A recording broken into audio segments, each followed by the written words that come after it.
আর এই যে এই গাড়িটা বাবা এক সপ্তাহ আগে কিনেছে, গাড়িটার পুজো করিনি, যে ভেবেছি আর কি। হ্যালো ভিউয়ার্স, আমি পূজা চলে এসেছি নতুন একটি ভিডিও নিয়ে। আজকে হচ্ছে বিশ্বকর্মা পুজো। আমি অবশ্য এই ভিডিওটা দিতে অনেকটাই লেট করে ফেললাম, সেই জন্য আমি সকলের কাছেই ক্ষমা চেয়ে নিচ্ছি। তো চলো ভিডিওটি এবারে শুরু করি। প্রথমত আমি কিন্তু পুজোর জিনিসপত্র সবই বাবার এই প্যান্ডেলের ঘরে নিয়ে এসেছি। এখন থেকেই আমি ব্লগটা শুরু করছি, কারণ এর আগে আমি অনেকটাই ব্যস্ত ছিলাম। প্রবলেম হচ্ছে আমার ক্যামেরা ধরে দেওয়ার মতন কেউ নেই। এখন অবশ্য কুষাণ আমাকে ভিডিও করে দিচ্ছে, তবে ভিডিওটা ঠিক মতন করতে পারিনি। যেমন করেছে তোমাদের সাথে আমি তেমনটাই শেয়ার করছি। প্রথমত আমি দক্ষিণ দিকে মুখ করেই বসাতে চাইছিলাম, তারপর মা বলল যে না, এদিকে বক্সের যে মেশিনগুলো রয়েছে এদিকেই বসাও। তো মায়ের কথা শুনে তারপরে আমি কিন্তু গুছিয়ে নিয়েছি। গুছিয়ে নেওয়ার পরে কিন্তু ব্রাহ্মণ এসে আমাকে আবারও সেই উত্তর দিকে মুখ করে ঘরটা বসাতে হচ্ছে। মানে দক্ষিণ দিকে পেছন থাকবে আর উত্তর দিকে মুখ করে পুজো দিতে বসতে হবে। তো এদিকে আমি ফল বনিয়ে নিয়েছি। এখানে রয়েছে শসা, লেবু, আপেল, খেজুর আর বাতাসা। আর এখানে ঠাকুর মশাই আগেও এসে পুজো করেছে, যেমনটি আমাকে সাজাতে বলে আমি তেমনটিই সাজিয়েছি। 5বার 5টা দেখো, আমি একটা থালাতেই 5টি জায়গায় আতপ চাল দিয়েছি আর কলা ছাড়িয়ে দিয়ে দিয়েছি। আর সব ফলই একটা একটা করে দিয়েছি, তবে ঠাকুর মশাই আসার পরই দুধটা দেবেন, আমি দেব না।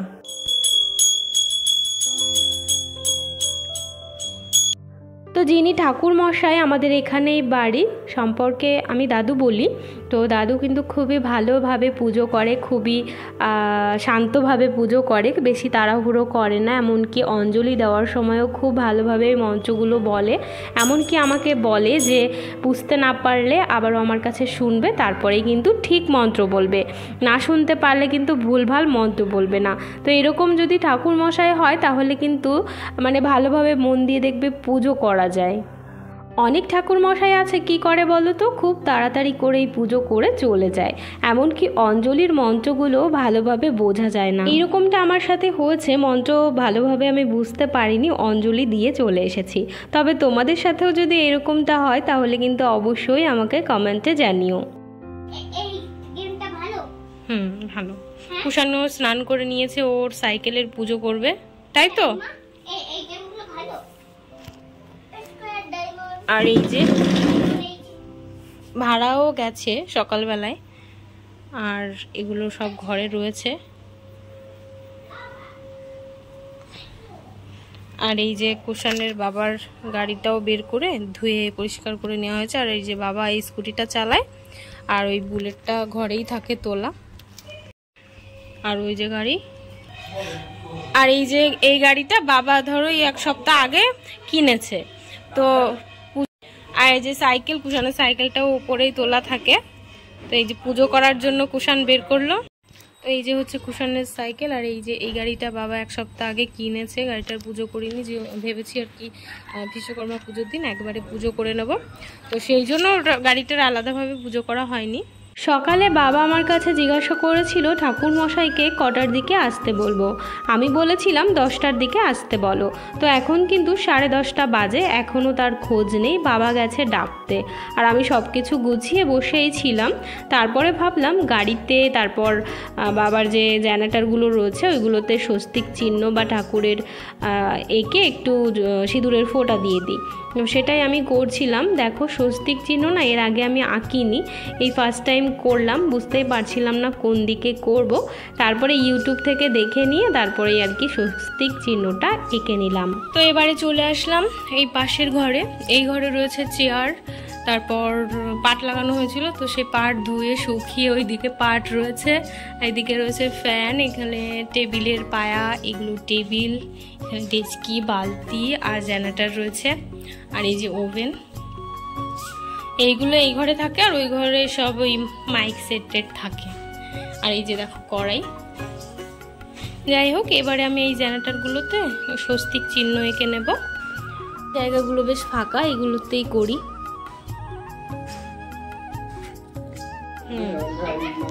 দেখেছি।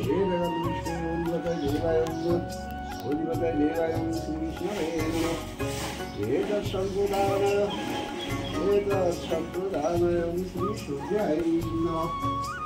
ॐ नमो वर्षते ब्रह्मणभास्पते विष्णुतेजसूर्याय नमः।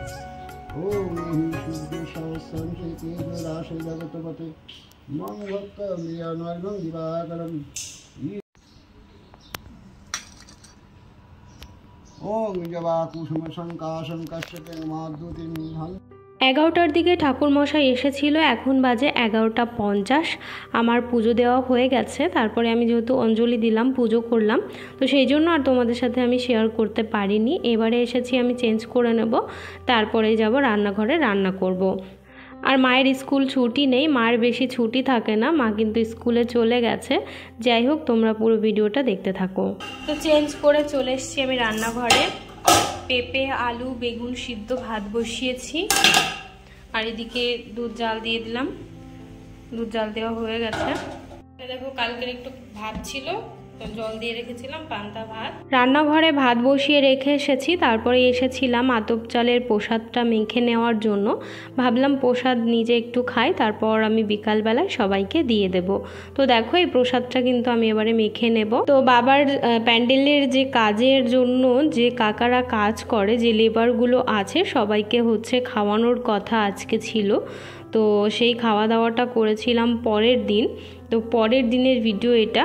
আমি দেখো, অনেক আটা মেখে দিয়েছে মা, আর এখানে 30 থেকে 35টা রুটি করতে হয়েছে আমাকে।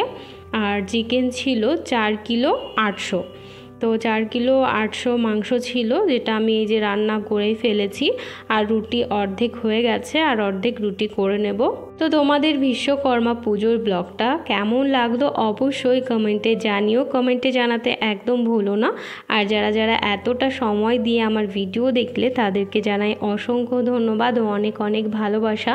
যারা যারা আমার চ্যানেলটি সাবস্ক্রাইব করে রাখোনি, তারা সাবস্ক্রাইব করে রাখতে পারো। আর যারা যারা সাবস্ক্রাইব করে রেখেছো, তাদেরকে জানাই অসংখ্য ধন্যবাদ ও অনেক অনেক ভালোবাসা। রান্না বান্না সেরে সবাইকে দিয়ে দিয়েছিলাম, যে যার যার মতন খেয়ে নিয়েছিল, মানে রুটির হটপট আর বড় একটা গামলায় মাংসটা ঢেলে আমি দিয়ে দিয়েছিলাম। তো এরকমটাই বলেছিল বাবা, যেমন বলেছে তেমনটাই করেছি। তারপর নিজেরা খেয়ে চলে এসেছি ওপরে এসে দেখো, ঠাকুরের এই ফটো ফ্রেমটা আমি ভালোভাবে মুছে নিচ্ছি। এখন যেহেতু ভাদ্র মাস চলে গেল, ঘরের ঝুলটুলো ঝেড়ে নেব পুজোর আগে। সমস্ত বাঙালিরা যা করে আর কি, পুজোর আগে ঘর ঝাড়া, তারপর ঘরের সমস্ত জিনিসগুলো মুছে রাখা, এরকমটা। তো ভাবলাম এই ফটো ফ্রেমটা ভালোভাবে মুছে নিই। তো সবাই খুব ভালো থেকো। আজকের ব্লগটা এই পর্যন্তই।